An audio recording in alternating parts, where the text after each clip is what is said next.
예수 세상의 빛, 이러한 제목으로 같이 은혜를 나누겠습니다. 요한복음 8장 12절, 예수께서 또 말씀하여 이르시되 나는 세상의 빛이니 나를 따르는 자는 어둠에 다니지 아니하고 생명의 빛을 얻으리라. 예수님은 예루살렘에 계십니다. 예수님은 담대하게 나는 세상의 빛이라고 선언하셨습니다. 첫째, 나는 세상의 빛이라고 하셨습니다. 어떤 의미가 있습니까? 영적으로 말하면 빛은 진리와 같고 거짓에서 진리를 구분하는 하나님의 계시를 말하는 것입니다. 빛은 또한 하나님의 뜻과 하나님의 깊은 목적을 드러냅니다. 하나님 없는 삶은 마음속에 어둠 속에 사는 것입니다. 그것은 진리를 모호하게 하는 위선과 속임의 어두움입니다. 그것은 또한 파괴적입니다. 이전의 단락에서 바리새인의 위선은 어둠의 그림자라고 했습니다. 바리새인들은 가나마다가 현장에 붙들린 예를 정죄하면서 거룩하신 하나님의 사랑같이 행동을 하였습니다. 그렇게 하면서 서로를 찬양하였습니다. 그들은 자신들의 영혼이 죄악에 있다는 사실을 알지 못했습니다. 그들은 평범한 사람들을 속이고 압제하는 데 있어서 그들이 성취하는 능력을 사용하였던 것입니다. 그러나 예수님은 하나님의 진리의 말씀으로 그들에게 도전했습니다. 그들이 예수님 말씀을 들었을 때 죄지은 여인 앞에서 자신들을 살피기 시작하였습니다. 갑자기 그들은 자리를 뜨기 시작하고 모두들 다 떠났습니다. 그들은 마치 부엌의 빛에 의해 도망가는 바퀴벌레와 같았습니다. 예수님께서는 바리새인들이 위선을 드러내셨을 뿐 아니라 죄지은 여인을 구원하는 하나님의 사랑을 나타내셨습니다. 그 여인은 심각한 죄인임에 틀림없었습니다. 그러나 예수님은 그 여자를 정죄하지 않았습니다. 예수님은 그 여자를 구원하기 위해서 오셨습니다. 예수님은 그녀의 죄를 용서하셨고 그녀의 새로운 삶을 시작하도록 하셨습니다. 예수님께서 나도 너를 정죄하지 아니하노라고 하셨을 때 예수님의 사랑이 따뜻한 햇볕같이 그녀의 마음에 비쳤습니다. 끊임없이 변함없이 비치는 햇빛이 아름다운 꽃을 피웁니다. 르바는 예수님을 떠오르는 태양으로 말하고 있습니다. 예수님은 죄인을 구원하시는 하나님의 사랑을 드러내십니다. 예수님은 세상의 빛이십니다. 예수님의 빛을 누리기 위해서는 예수님을 따르기로 결심해야 합니다. 우리의 일생과 미래를 예수님께 맡기고 날마다 주의 말씀을 순종해야 합니다. 요한복음이 마지막 장에서 베드로에게 나를 따르라고 하셨습니다. 예수님께서는 베드로에게 희생적인 삶을 살 것과 예수님처럼 십자가에 줄 것을 미리 말씀하여 주셨습니다. 예수님을 따르는 자는 생명의 빛을 얻으리라고 말씀하셨습니다. 예수님은 우리의 영 속에 살고 계시며 우리의 길을 비추고 계십니다. 예수님은 우리에게 절대적인 삶의 의미를 제공합니다.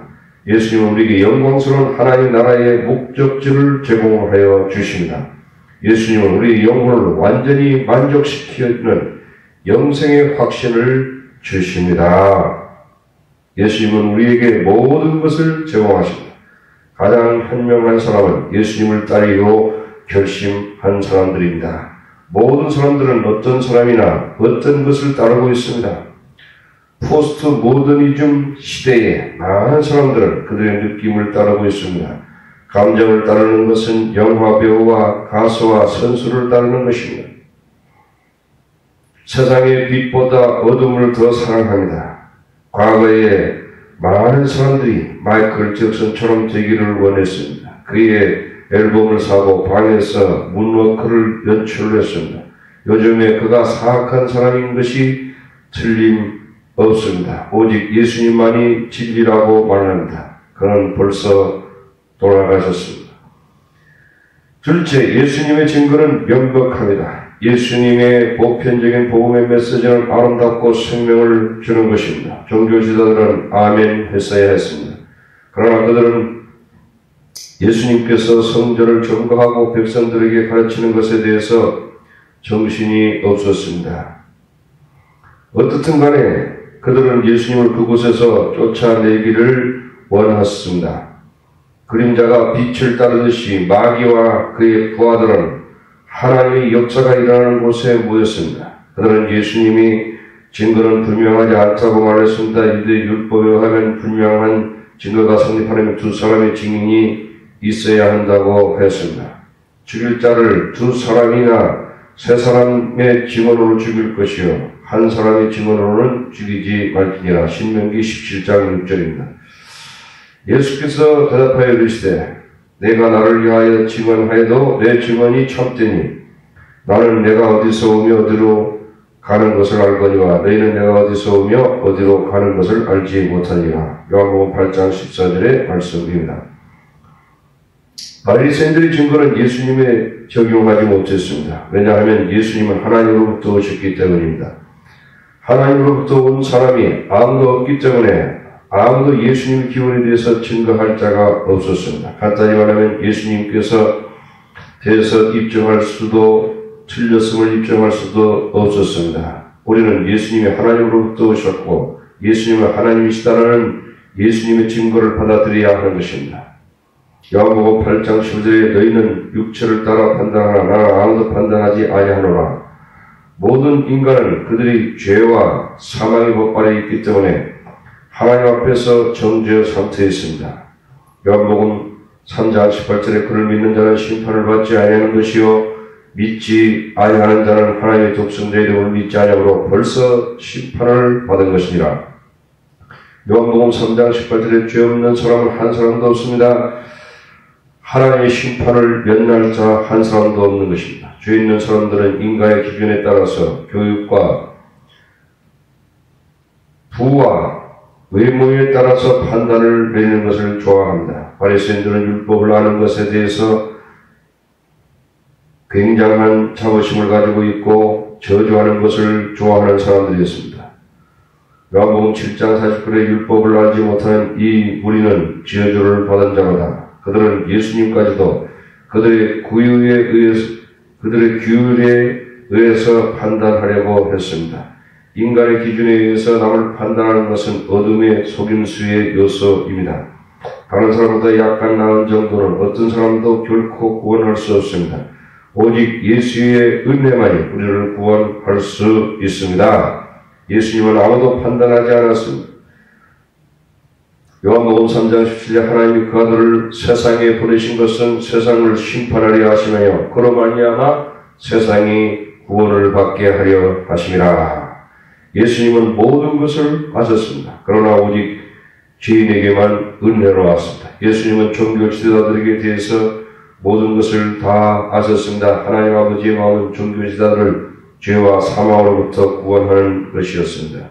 예수님은 두 분의 증인을 내세웠습니다. 한 분은 예수님 자신이요 또 한 분은 하나님이십니다. 예수님은 하나님이 자신을 세상에 보내셨다고 강조했습니다.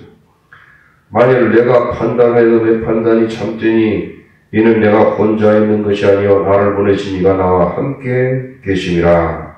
너희 율법에도 두 사람이 증언이 참되다 기록되었으니 요한복음 8장 16절에 말씀합니다. 아직도 바리새인들은 예수님의 말씀을 받아들이지 않았습니다. 다시 예수님은 그의 증거를 받아들이고 구원을 받으시도록 하셨습니다. 세 번째, 인자가 들려야 하리니입니다. 유대인들이 반역적인 고집이 있었지만 예수님은 포기하지 않았습니다. 요한복음 8장 21절에 다시 이르시되 내가 가리니 너희가 나를 찾다가 너희 죄 가운데서 죽겠고 나는 가는 곳에는 너희가 오지 못하리라. 예수님은 그의 죽으심과 부활을 통하여 하나님께로 돌아갈 것을 말씀하고 계십니다. 그러나 아직도 죄 아래에 있기 때문에 예수님을 따라갈 수 없습니다. 예수님의 말씀은 영적인 진리가 담겨 있습니다. 유대인들은 이해할 수가 없었습니다. 예수님의 말씀을 받아들이는 대신에 그들은 인간의 이성으로 예수님의 말씀을 이해하려고 노력하였습니다. 예수님의 말씀에 대해서 올바른 태도를 갖는 것이 중요했습니다. 요한복음 8장 23절에 예수께서 이르시되 너희는 아래에서 낳고 나는 위에서 났으며 너희는 이 세상에 속하였고 나는 이 세상에 속하지 아니하였느니라. 예수님의 말씀은 하늘이 땅보다 높은 것 같이 인간의 이성을 초월한 것이었습니다. 우리는 예수님의 말씀을 하나님의 진리의 말씀으로 단순하게 받아들여야 하는 것입니다. 예수께서 이 성전을 헐라 내가 4일 만에 세우리라 하셨을 때 제자들은 이해하지 못했습니다. 그러나 그의 제자들은 예수의 말씀을 받아들였습니다. 종교지도자들은 이러한 종류의 태도가 필요했던 것입니다. 예수님께서 그들에게 진정 원하는 것은 복잡하게 받아들이는 것이 아니었습니다. 그것은 단순한 것입니다. 그들은 죄인이고 구원이 필요하며 예수님은 구세주시라는 것입니다. 예수님은 위에서 나셨고 우리는 땅에서 태어났다는 말도 받아들여야 하는 것입니다. 예수님은 우리는 죄인이며 그는 구주시라는 말씀하십니다. 그러나 우리 시대 사람들은 그들의 감정에 일치되지 않으면 어떤 것을 믿지 아니합니다. 이제 종교 지도자들이 예수님의 말씀을 받아들일 차례인 것입니다. 요한복음 8장 25절에 그들이 말하되 내가 누구냐? 예수께서 이르시되 나는 처음부터 너희에게 말하여 온 자니라. 내가 너희에게 대하여 말하고 판단할 것이 많으나 나를 보내신 이가 참되심에 내가 그에게 들은 그것을 세상에 알라노라 하실 때 8장 26절입니다. 예수님은 종교지도자들이 진정으로 예수님을 영접하고 구원을 받기를 원하셨습니다. 그들이 멸망당하기를 원하시지 않았습니다. 요한복음 8장 20절에 예수께서 이르되 너희가 인자를 든 후에 내가 그인 줄 알고 또 내가 스스로 아무것도 하지 아니하고 오직 아버지께서 가르치신 대로 이런 것을 말하는 줄로 알리라. 여기서 예수님께서 자신이 십자가에 죽으실 것을 말씀하고 있습니다. 십자가에 죽으심을 통하여 하나님의 빛을 가장 정확하게 나타내실 것을 말씀하셨습니다. 예수님이 십자가에 죽으신 것을 보면 우리의 죄가 얼마나 심각한가를 알 수 있습니다. 죄라고 하는 것은 하나님의 아들이 거룩한 희생을 짐승처럼 처참하게 우리의 자리에서 예수님은 죽으셨다는 것을 요구합니다. 이것이 바로 죄의 값을 만족시키는 유일한 방법입니다. 동시에 예수님의 죽으심은 죄인을 향한 하나님의 사랑을 드러내는 것입니다. 하나님 그의 독생자가 잔인한 죄인들에 의해서 학대당하는 것을 바라보셨습니다. 하나님 자신의 독생자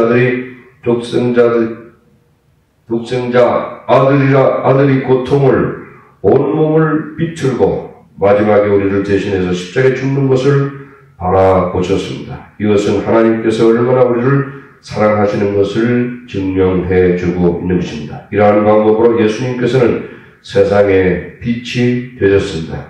종교지도자들이 그렇게 반역했음에도 불구하고 예수님은 그들이 와서 자신이 메시아이며 구원받기를 믿었던 것입니다. 십자가의 능력은 가장 어두운 마음까지도 관통하는 빛을 비추었습니다. 니고데모는 십자가에서 예수 안에 있는 하나님의 나라를 보았습니다. 그는 담대하게 예수 믿는 사람이라고 했고 예수의 시체를 장사하겠다고 선언했습니다. 예수를 향하여 섰던 백부장이 그렇게 순지심을 보고 가로되 이 사람은 진실로 하나님의 아들이었도다. 마가복음 15장 39절. 나를 보내시니가 나와 함께 하시다. 나는 항상 그가 기뻐하는 일을 행함으로 나를 혼자 두지 아니하셨느니라.